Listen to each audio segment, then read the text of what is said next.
আপনি একটু দাঁড়ান, আমি এক্ষুনি খাবার নিয়ে আসছি। দেবাদ্রিতা চলে গেলেন খাবার আনতে। আমি আর বেশি কিছু বলতে পারলাম না ওনাকে। কিন্তু বেশ কিছুক্ষণ কেটে যাবার পরেও উনি আসলেন না। না, একবার বাইরে গিয়ে দেখি। ঘরের বাইরে এসে দেখি একটা লম্বা বারান্দা। তবে ঘরের ভিতরে যতটা নতুন মনে হলো, বাইরেটা ততটা নয়। বারান্দার দেয়ালগুলি কোনো কোনো জায়গায় রং চটে গেছে, আবার কোনো জায়গায় ভাঙা। একটু এগিয়ে গিয়েই একটা ঘর চোখে পড়ল। কি বিচ্ছিরি গন্ধ! কৌতূহলবশত ঘরে ঢুকলাম। ঘরে ঢুকেই আমার শিরদাঁড়া দিয়ে হিমশোধ বয়ে গেল।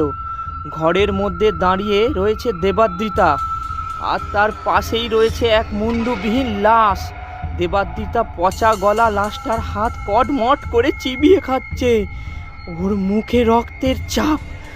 সবটা আমি সহ্য করতে না পেরে চেঁচিয়ে উঠলাম,